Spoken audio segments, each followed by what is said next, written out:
Okay, why don't we get started? Good morning, good afternoon, everyone, regardless of where you are. So today, we are going to have a meeting update on our data collection. Before we do that, I just want to remind everyone that we are recording this presentations and plan to post on YouTube later today or tomorrow. If you want us to edit anything during the meeting, we can do so, but please reach out to us at the end of the meeting. So the meeting agenda for today is a round update on all the data collection going on at the island. We have started the data production based on what we agreed in previous meetings. And so we're very excited to get started. Each individual lead or scientist involved in the data collection on the respective modalities will speak today, and then we hope to answer any questions there are on those efforts. I have just a few very quick slides just to bring back the context to everyone. So I think it's better that I stay in this view with good slides, but it's also an opportunity for me to sort of share a current update on the figures. With the figures you see on my screen is our latest version of the graphical abstract. I'm hoping that next week we'll dedicate more time to discuss those and make sure that we are aligned. But you see that the overall goal of this project is to present standardized mismatch stimuli that you see on the top left with prediction and error in different contexts, and then look at this signal across the brain at multiple different scales. So at the top right, you see a brain-wide scale. So we know from the review we made that there are brain areas that talk to each other to handle those predictions and error signal. And boost recording, we are planning to do them with NeuroPixel probes mostly, and then zoom in on local computation with calcium mesoscope imaging with really dense recordings to see the cells active, and then zoom in on one cell with SLAP2 imaging. So we saw three different modalities that are running the exact same experiments, which is highlighted in this figure. Maybe I need to go in full mode. It's a bit small. Yeah, you might not see this, sorry. So this figure highlights that there are four different contexts. A sensory motor context, a sequential context, a standard audible context with a very quick repeat, and the duration context where we change the duration of the stimulus. And we have two cohorts of mice, one that experienced the sensory motor context and one that experienced the sequential context. So they are trained on our behavior clusters. Can you zoom a bit in? It's difficult to see. Yeah. Let me see if I can do that. Where is the view? Zoom in.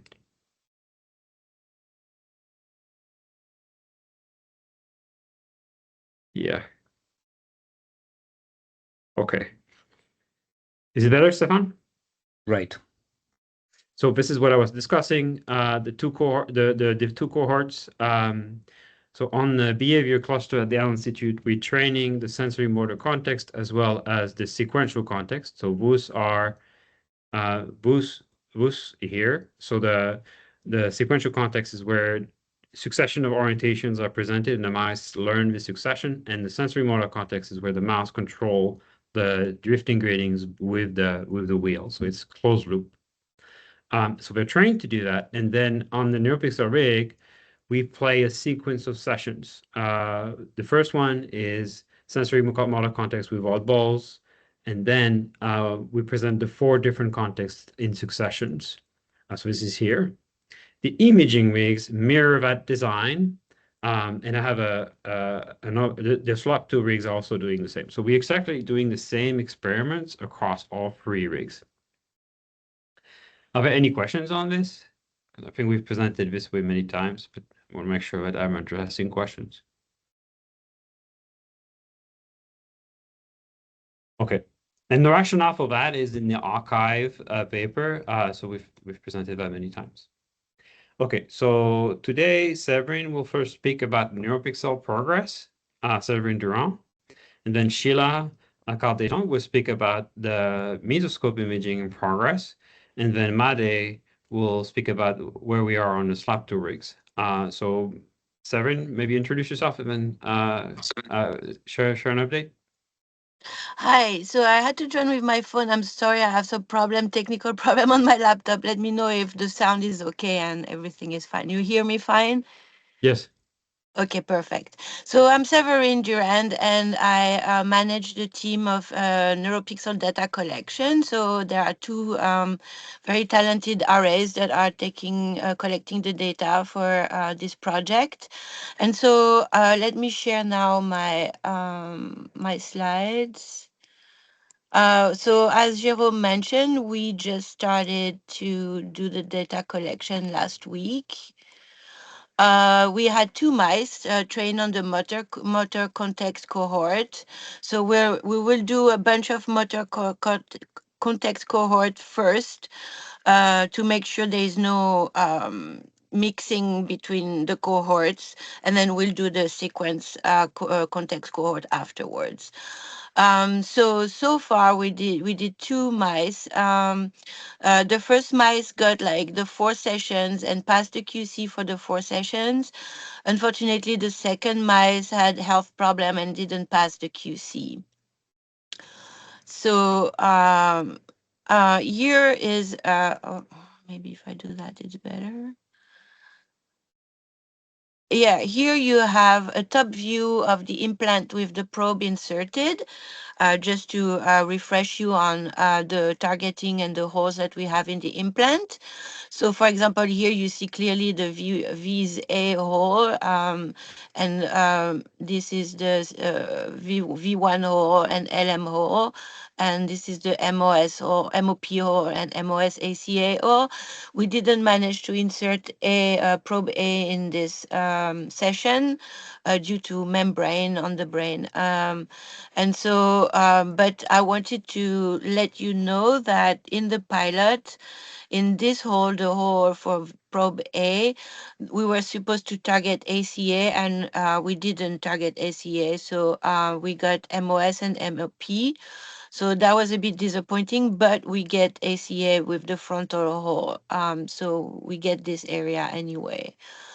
Um, just to show you that the mouse that we had that passed the QC was a great runner. So you have on top the top graph shows you the running speed, and then the bottom graph shows you the cumulative distance of the part like made by this mice. So you can see that this mouse was running the 4 sessions pretty well. We did opto tagging also. So this is for probe C. Uh, we were a little surprised that the opto tagging was a bit weak. So we have been investigating this in many different ways, in different tests with different mice, and we're still working on it to know if something can be ameliorated or not. But this is an example for probe C for the 4 sessions. Um, so basically, sorry, I didn't describe the graph. So you have different pulses, and the pulses are on the top there, and these are the responses for the probe. Now, also, what we were very happy about now is that the spike count per second is pretty stable during the whole experiments. Uh, um, it's also, of course, modulated a bit by the running of the mouse, but overall, you can see that the spike count is nearly the same at the beginning than at the end of the experiment, which is good because you can compare a different stage of the experiment very easily. Um, and then to finish, I have an example here of probe seed in V1. So here on top you are the rasters. So you see that the rasters are pretty flat, so there's not too much drift. So we're happy about that. So here you have the cortex, and here you have subcortical.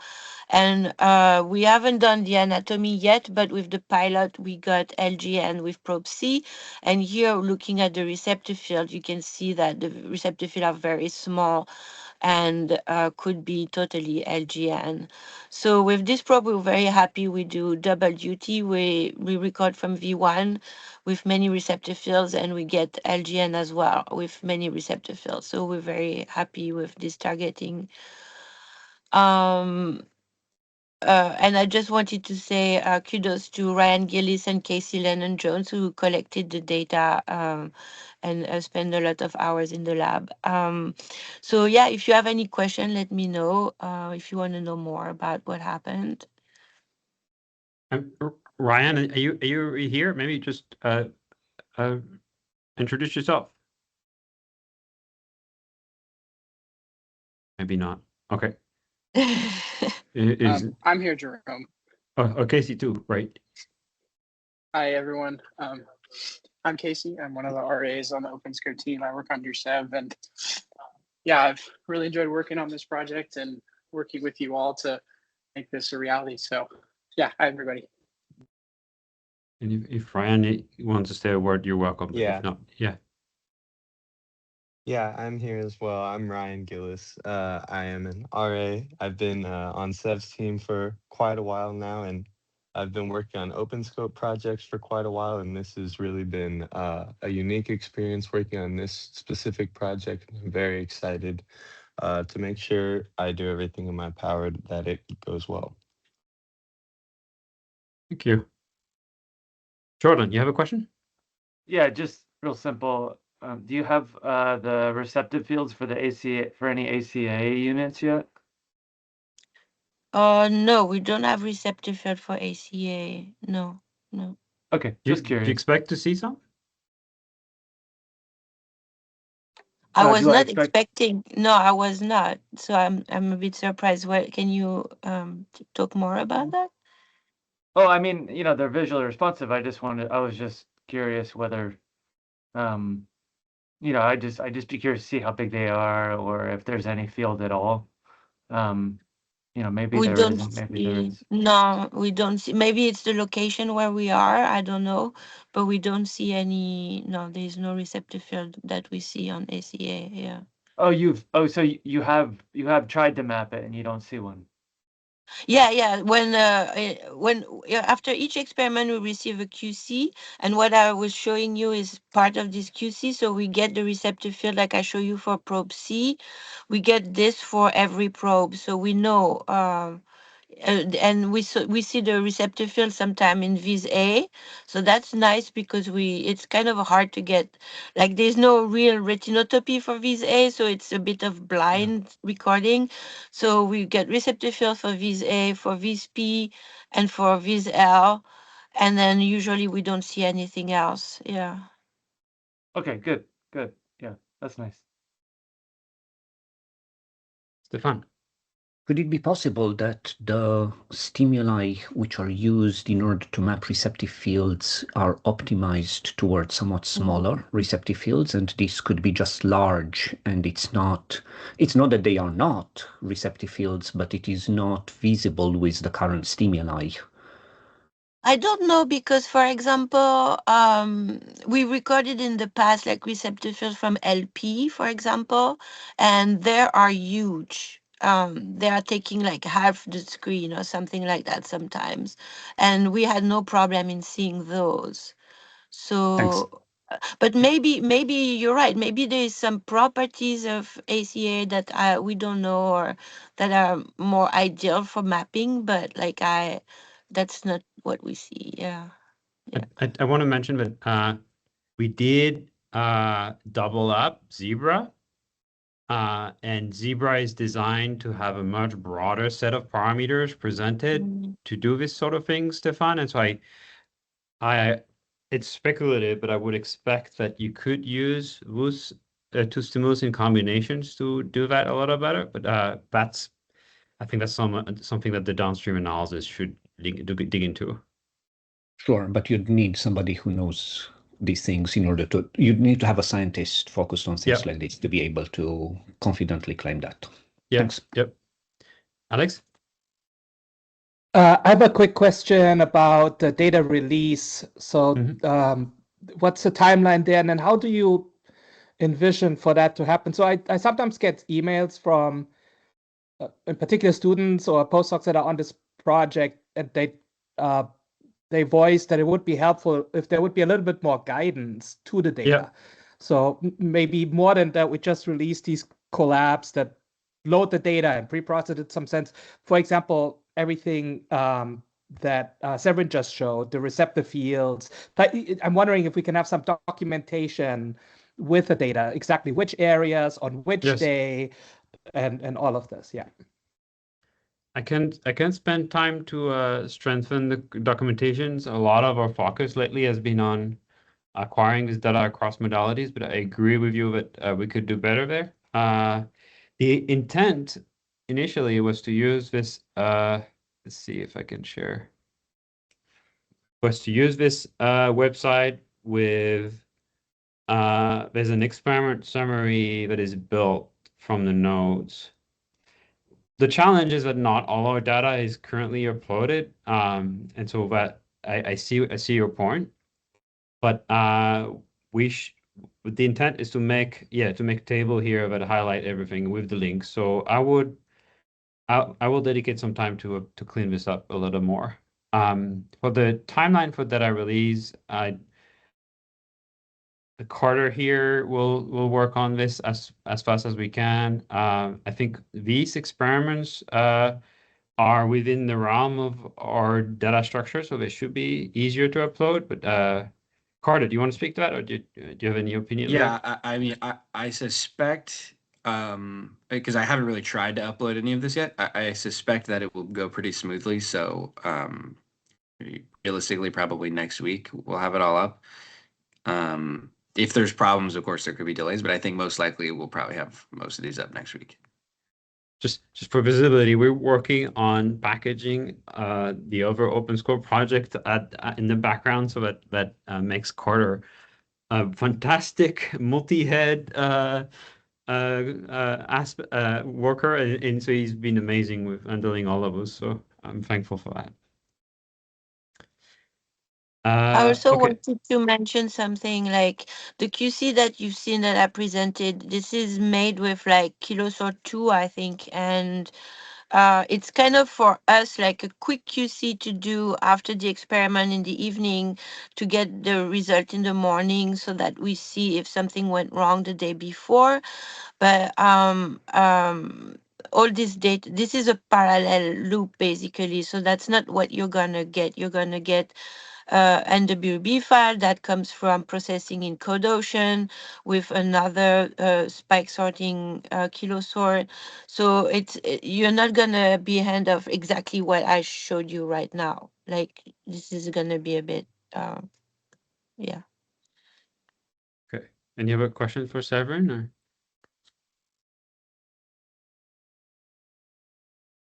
Okay, I think I see a.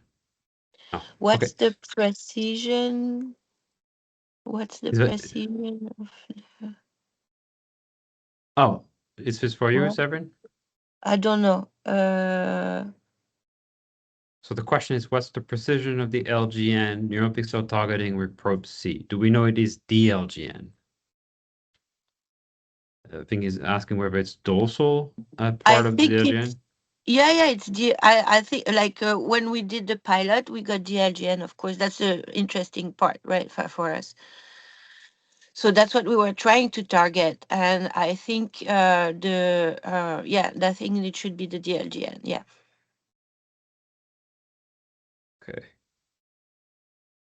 Sheila, do you want to introduce yourself and then speak about your update? Yes. Hi, good morning. Thanks for having me. I have one quick slide that I can share. Give me 1 second. Please introduce yourself. You're from the Oh, instrumental yeah, room, right?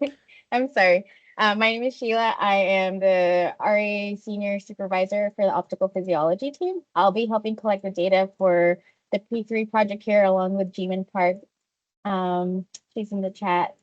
Really quickly about our experimental setup, we have a 2-photon mesoscope system, so we're able to target both V1 and LM in a single recording session. Currently, we just have one animal, 832700. It is a SNAP 25, and this is part of the motor cohort. I think Jerome already spoke about the progression of our stimulus, but we are targeting, like I said, V1 and LM across layer 1 through layer 5. We're about halfway through the container, so we finished standard, and I just want to take a few days here to just review our QC and make sure that the data is looking as we expect it to. Thank you. And you're from the submarine mesoscope room, right? Indeed, I'm here this morning. Jimin, did you want to introduce yourself? Maybe just say Yes. hi. You might be an ISI though. Oh, yeah. Hi, everyone. I'm Jimin. I'm in the submarine ISI room. I'm really excited to be working on the PP project. But yeah, Thank thank you. you. Any questions for those? Jordan? Yeah. Yeah, the are these is it all 4 layers at the same time, or do you move, like, what is the imaging setup here? Yeah, so the planes are actually paired. So we target V1 at 50 and 400. That is a paired plane. And then we do 150 and 300. But all of these 8 planes are imaged at the same time for a session. At the same time? Mhm. Ah, okay. Is it an ETL, and so what do you use? So there is a remote focus on the mesoscope that allows to control the depth. And so in this rig, it's doubled. So we use 2 polarizations. So there's temporal multiplexing. So 2 planes are acquired exactly at the same time. And then it's using the mesoscope system that sequentially acquire those pairs of plane really quickly. And so the overall volume rate is probably between 8 and 10 hertz. Wow, okay. Very nice. Cool. Any other questions?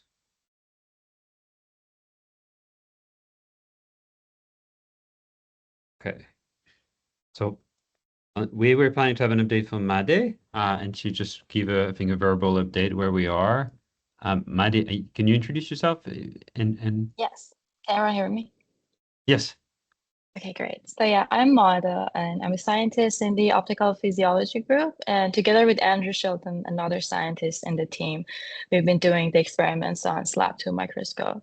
So very briefly, SLAB2 is a custom designed, custom built, random access 2-photon microscope that allows us to record individual neurons' input-output operations.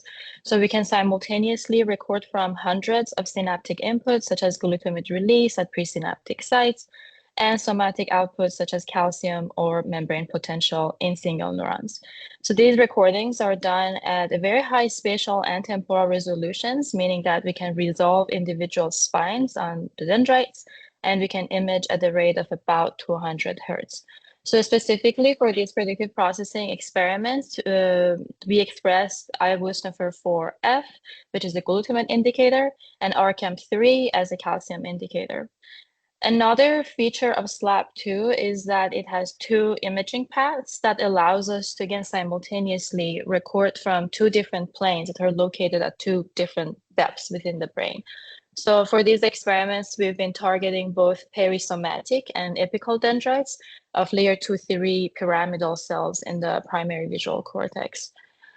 So far, we finished recordings from 3 animals that express this combination of glutamate and calcium indicators, and 4th animal will be done in less than 2 weeks. We don't have any major issues. This is the first phase of experiments on SLAB2. In the next phase, we are planning to record from animals that express a membrane voltage indicator. This indicator is from the ASAP family of voltage indicators. These are developed in Michael Lynn's lab at Stanford. This indicator is specifically suitable for reporting sub-threshold membrane potential. So this will give us a different view of the computation that these neurons are performing during this task. And we're planning to record from distinct compartments, again, such as deep basal and apical dendrites of these neurons. Yeah, happy to answer any questions. Thank you, Matt. It was really clear. Alex? Yeah, so thank you. This sounds very exciting. So do we currently have some kind of calcium signal to see the output in addition to the vesicular input, or shall we wait until we get, I mean, that sounds maybe even more interesting with the subthreshold membrane potential. But do we have some kind of, because the whole idea, it seems that if we want to do single cell computation, we want to see the input and some kind of output. Yes. So in the recordings that I've done so far, I recorded from the soma, the calcium at the soma. The problem is that it doesn't survive as much as the glutamate. So these recordings are 70 minutes, and glucifer can survive that long. But I think these calcium, that calcium indicator maybe can survive 20 to 30 minutes. So yes, it's not ideal, but we have something to work with. And at least the experiments that I've done, I targeted the same neuron over the 4 imaging sessions. So you still have this input output at least for 20, 30 minutes of each session. And I fully appreciate that a lot of people are excited to look at all of those free modalities data set. We had to, certainly myself, we had to sort of make sure the groundwork was aligned for all of those modalities to be acquired. And so our focus was more on data collection than data sharing. I anticipate this will switch because now we are a little more stable state with the stimulus design. So we'll push it out as efficiently as we can. But the goal is no embargo. Everything is going to be public, open for everyone to see. Yes, it's like a lab 2 data sets are being pre-processed and making sure they are okay, and then we will release them. Lucas? Do you have a question, Lucas? Yes. Yeah. So we had a look into the SLAB2 data, and we were interested in the really single transmission events. So really kind of an event-based analysis of the data. And we were wondering if you think there could be some bleed over between the synapses, because we were looking at kind of distributions of the signal for individual release events. And for some, we could see really like quantal peaks in the histogram. And I was just wondering what your experience is with the most recent sniffer, how much crosstalk there could be between synapses and so forth. I think there's been a lot of effort to make sure that that's not the case. But I know mostly from the pre-processing pipeline that they validated the pipeline with some simulations, and also the source extraction really looks for distinct sources, even if they're very close to each other. But so, but still, maybe it's not 100% perfect, and it could still be maybe some sources that have a little bit of crosstalk, but again, I think that would be a very small number. Yeah, it shouldn't be a major issue. I suspect these details will need very careful looking into it. And so I think Lucas, I encourage you to put your questions on the forum, and then I'll do my best to sort of bring in the expertise in so that we can make sure it's disseminated broadly. Yeah. Mm-hmm. Yeah, thanks. Any other questions as a chat? I think we answer that. Stefan? Can I have a quick silly question about the sniffer? Is the affinity, the KD of the sniffer, comparable with what would be on AMPOWER and MDA? And are you worried about outcompeting the channels? Actually, I don't have enough information on that. I'm not sure if it's discussed in the paper, because the IvoSniffer 4 paper is now out and published. So So I can totally imagine that if you measure one synapse or two or a small number, it won't matter for the neuron, right? It's just way too many synapses around to do that. But if you measure plenty of them already, and especially localized on a dendritic branch, do you worry about your measurement actually affecting the output of the neuron?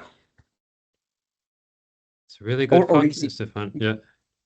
I mean, there might simply be easy explanations as to why it doesn't matter, because I think this type of questions were originally for GCamp, for example. Will it outcompete calcium? And it turns out not really, mainly because the on rates are not really that good, or things like this, that you can do quite high concentrations without having worried to necessarily modify too much of that. But it would be nice to have an estimate to try to make sure that it's not, that things are not going to be affected by the measurement itself. If there is some documentation, I would love to have a quick look at the affinities and on rates for that. I think we should check the paper that Casper put together recently. Yeah, it's a good point. Thank you. Any other questions? There's a question in the chat. Is the calcium imaging interleaved with glucose snuffer? I mean, they are simultaneous. They're happening at the exact same time. Yeah. Okay.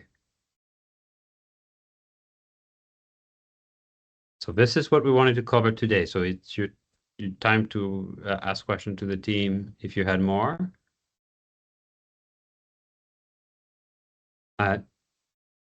Next week, I would suggest we review the figures, the latest figures.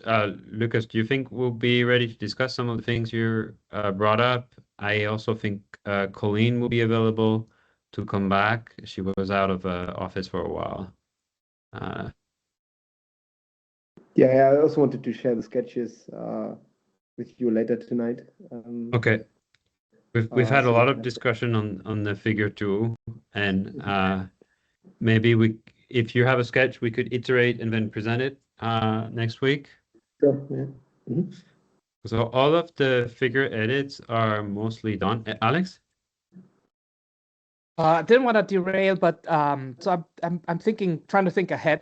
So once you release the data, it seems that it would be really helpful if we can scaffold some kind of collab or pre-processing sheet, maybe even to the point where you can get all of the different modalities. So SLAP, 2-photon, and neuropixels.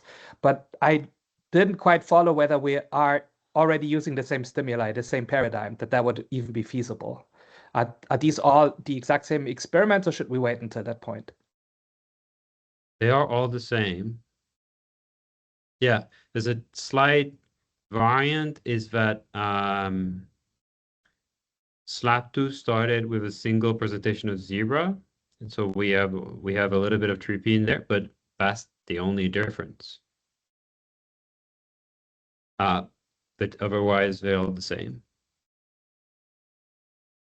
which I think is amazing. But in my opinion, it's crazy, amazing to have this free modalities on. I'm so thankful for all the teams working on this. I agree. It's extremely impressive. I'm trying to think again because, we have a lot of people on the call, and so like, how can we ensure that we keep momentum and move forward? And so the emails that I got was, I want to participate, but it's unclear to me what I could do or should do. So I think that the important thing again would be that we have some kind of mathematical, analytical code. We need code so that anybody can read the data and move from there. And I think the next thing would be helpful if we lay out what do we want to do with the data. So what might be, if somebody wants to do the neuropixels, if somebody wants to do, what should they look for? And so maybe open a thread on the forum where we try to be very explicit about what is already done and what should be done, and particularly how to, for example, once you got the NWB data, how to take it from there. That's right. We could do that. We did, in review, we have an entire sections on data analysis plan, right? It was written. And there is a figure that highlight what are the things we want to look at into the data. And so I think we should start there. I see this project as a funnel. Well, maybe I told you, we had a large group that converge onto an experiment, and now at the Island we are sort of pushing this very much forward because this is the experiment running here, and so we had the trough of the funnel, and then now it's going to start at some point. It's going to start expand, and so I'm going to look for leadership across the group to sort of help organize all of those threads. And so I think, Alex, your point is really on point, but I'm going to need your helps across the group. Yeah. And so maybe we can do that. I can start a thread, and then some of you on the call could just weigh in on how you think we should organize and what are the pieces that you want to look at, and then others want to look at. I think that will be helpful. Yeah.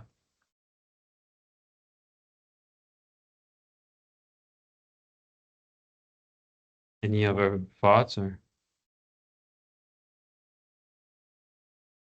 Yeah, I have a question back to the SLAP 2 setup. So Matti, did you say you can record the same neuron across these different sessions or follow the same neuron? Or? Yes, we can. So even with the, I don't know, okay, but it's like it's bound to one imaging technique, right? So either it's the sniffer or it's the voltage, right? Because it's different mice. Yes. Okay. Well, the mesoscope also, I mean, Ishila is here, also tried to target the same planes, right? I don't know if you can hear it. Yes. Yeah. So you should have, I mean, there's, it's probably more likely that the SLAP 2 is right on the same cell, but the mesoscope has so many cells that it's just an optimization problem, like where you place the imaging plane. And so, but there's a large number of cells that will be shared across the 4 contexts on the mesoscope. The neuropixel is unlikely because those are in different insertions, and so you're going to get a different set of cells. But we knew it coming in, so that was by design. Yeah. Okay, thanks. Yeah. In my mind, that's actually the power of this multimodal experiments, because we can leverage the strength of each technique. But are these different animals or the same animals? Different. All different animals. Another minor detail for SLAP 2. So I can image from the same neuron, but then I can choose to image the same dendrite segments or choose different dendrites each time that I image. And I'm still not sure which one is the one that we prefer for this, but that's an option. Plus, I think it will be very challenging to image the same spine every day at this point, right? It would be the same dendrite, but then because each imaging session, each recording will go through the pre-processing pipeline separately, so that the source extraction is done separately. So then you have to match spine to spine. Yeah, that would be very difficult. But then you still have the same area at least, or same dendrite segment to be the same across session. Basically, you're looking at the same pool of inputs.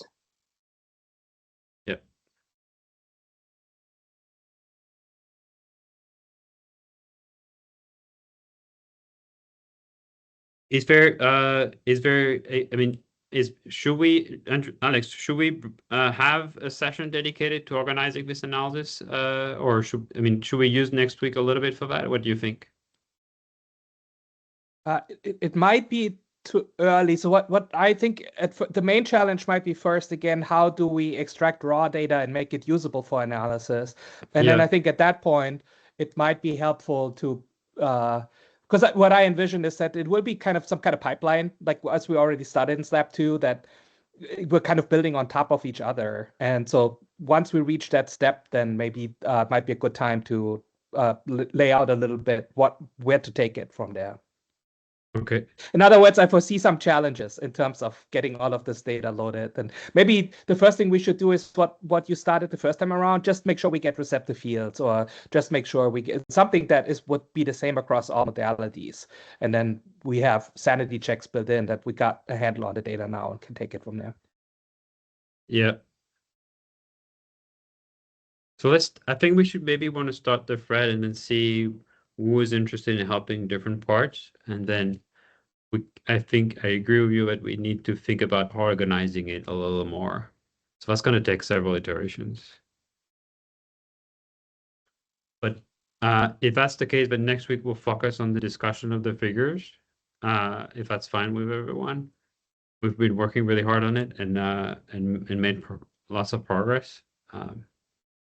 Anything else you want to bring up that we should discuss in the following weeks?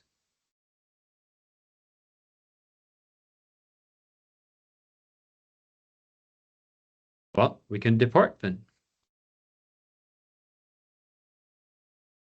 Thanks, everyone. Great job, everybody. Very impressive. Thank you.